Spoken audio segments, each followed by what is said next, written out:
करे दी हल हे और बेंडबा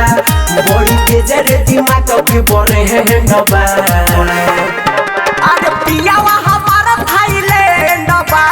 देवारा बनो हस बेंडबा पियावा हमारा थाईलैंडबा देवारा बनो हस बेंडबा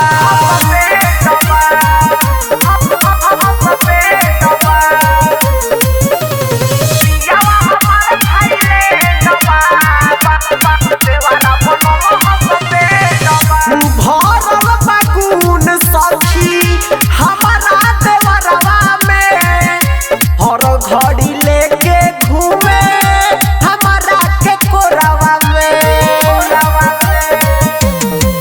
लागे तोनी को ना हमारा शरम सखी मन उहे होई जवन करब सखी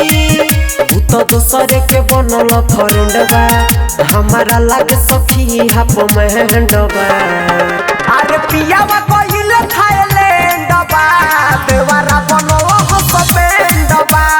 पियावा कइल थाईलैंडबा देवारा बनल हस बेंडबा